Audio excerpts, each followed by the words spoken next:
அனைவருக்கும் இனிய காலை வணக்கம். இந்த பதிவில் நான் 3 செய்திகள் சொல்ல இருக்கிறேன். 1. இடரினும் தளரினும் என்று துவங்கும் 3ஆம் திருமுறை பதிகப்பாடல் பற்றிய விவரங்கள். 2வது செய்தி திருவாவடுதுறை தலம் பற்றிய செய்திகள். 3வது செய்தி இந்தியா சுதந்திரம் அடைந்த பொழுது திருவாவடுதுறை ஆதீனத்தின் பணி என்ன? 3ஐயும் பார்க்கலாம். ஒரு செய்திக்கும் எனக்கு நீங்கள் அருள் கூர்ந்து 3 நிமிடங்கள் கொடுக்க வேண்டியிருக்கும். நல்ல செய்திகளை தர காத்திருக்கிறேன். தொடர்ந்து வீடியோவை கடைசி வரை பாருங்கள். 5 மார்ச் 2026 இனிய காலை வணக்கம் நண்பர்களே. ஓம் நம சிவாய. திருச்சிற்றம்பலம்.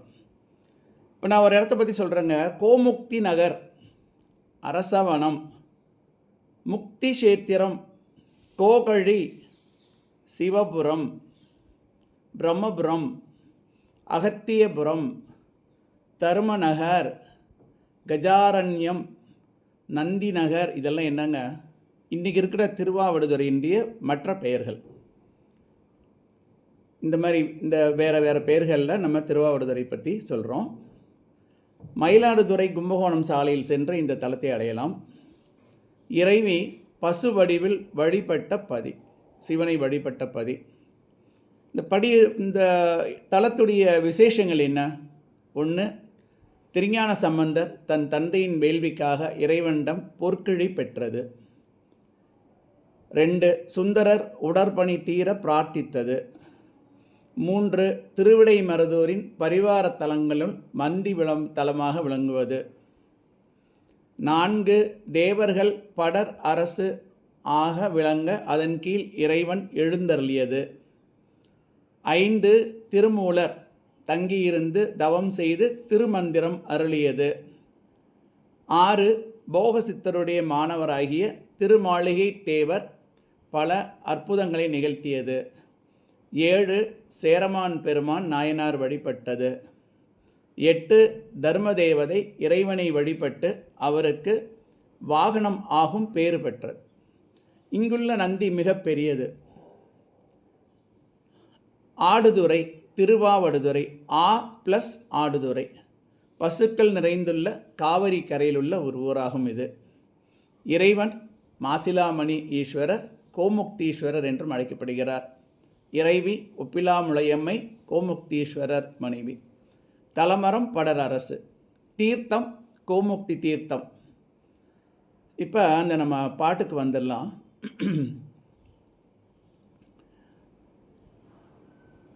இடரினும் தளரினும் எனதொரு நோய் தொடரினும் உன்கழல் தொழுதெழுவேன். இடறிடுச்சுங்க, கால் இடறிடுச்சுன்னு சொல்கிறோம். தளரினும் ஒரு நோய் தேர முடிஞ்சு இல்லை நோய் முடிஞ்சதுக்கப்புறம் ஒரு பலகீனம் இருக்குது பாருங்களேன், அதுதான் தளர்ந்து போகிறது. அப்பையும் அந்த சந்தர்ப்பத்துலேயும் இடரினும் தளரினும். இப்போ ஒரு நோய் திரும்ப திரும்ப வருது, தீர மாட்டேங்குது. ஏதோ காரணங்கள்னால நம்மளுடைய உணவு பழக்கங்களோ இல்லை ஏதோ நம்மளுடைய சூழ்நிலைகளோ இல்லை நம்ம பிறவி எடுத்த பொழுதே நம்மளுடைய உடலில் சில அங்கங்கள் கொஞ்சம் வீக்காக இருக்கும். அதனாலேயோ எனதொரு நோய் தொடரினும், தொடர்ந்து வருதுங்க, அடுத்தடுத்து வருது. ஒன்றும் இல்லை, சாதாரண சளி பிடிக்கிறத வைங்க. சில பேருக்கு வருஷத்தில் ஒரு தடவை பிடிக்கும், சில பேருக்கு மாதத்தில் ஒரு தடவை பிடிக்கும், சில பேருக்கு வாரத்தில் ஒரு தடவை பிடிக்கும், சில பேர் எப்போதும் சிந்திய மூக்கும் துடைச்ச கையுமா இருப்பாங்க. அப்போ எனதொரு நோய் தொடரினும் உன் கழல் தொழுது எழுவேன். உன் கழல் தொழுது எழுவேன், அதாவது சிவபெருமானுடைய கழலாகிய பாதங்களை தொழுது எழுவேன். நீ எப்படிப்பட்டவர்ப்பா சிவபெருமான்? கடல்தனில் அமுதொடு கலந்த நஞ்சை. திருப்பார்கடல் விஷயத்துக்கு போயிடுறோம். கடல்தனில் அமுதொடு கலந்த நஞ்சை தொண்டையில் கழுத்தில் மிடரினில் அடக்கிய வேதியனே அப்படின்னு கூப்பிட்டுட்டு இவர் என்ன சொல்கிறாருன்னா, இதுவே எம்மை ஆளுமாறு ஈவது எமக்கு ஒன்று இல்லையேல். அதாவது அவங்க அப்பாவுடைய வேள்விக்காக பணம் கேட்குறாரு திருஞான சம்பந்தர். இதுவே என்னை ஆளுமாறு ஈவது, எனக்கு கொடுக்கறதுக்கு எதுவும் ஒன்று இல்லைன்னா அதுவோ உன் அருள், அதுவோ உனது இன்னருள், இதுதானா உன்னுடைய அருள், ஆவடு துறையானி அப்படின்னு சொல்லி முடிக்கிறார். ஸோ இந்த பாடல் இடரினும் தளரினும் எனதொரு நோய் தொடரினும் உனது கழல் தொழுதெழுவேன்.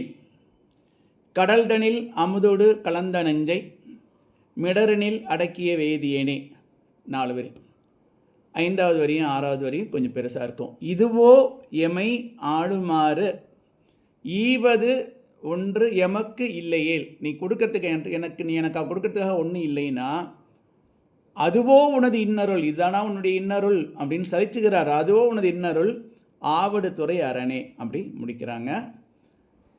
ஸோ அந்த விளக்கம் ஒரு தொகுப்பாக பார்த்துருவோம். திருப்பார் கடலில் அமுதம் பெறும் பொருட்டு கடைந்த பொழுது தோன்றிய நஞ்சினை கழுத்தில் அடக்கி தேவர்களை காத்த வேதநாயகனே, வாழ்க்கையில் இடையூறு ஏற்பட்டு துன்பம் உண்டானாலும், இளமை நீங்கி மூப்பினால் தளர்ச்சி உற்றாலும், தீவினை பயனால் நோய் தொடர்ந்து வந்தாலும் உன் திருவடிகளை தொழுது வணங்குவேன். அத்தகைய அடியேனை நீ ஆட்கொள்ளும் தன்மை இதுவோ. சலிச்சுகிறார். திருவாவடுதுறையில் வீட்டிற்கும் சிவபெருமானே, உலக நன்மையின் பொருட்டு தந்தை செய்ய விரும்புகின்ற வேள்விக்காக, என் தந்தை அவருடைய தந்தை செய்ய இருக்கிற வேள்விக்காக தேவைப்படுகின்ற பொருளை நீ எனக்கு தரவில்லையானால் அது உன்னுடைய திருவருளுக்கு அழகா, இது உனக்கு அழகாப்பா அப்படின்னு அவர் கேட்குறார். சரி, இப்போ நான் ஒரு செய்தி சொல்கிறேன்னு சொன்னேன். அந்த செய்தியை நான் சொல்லிடுறேன். இது நான்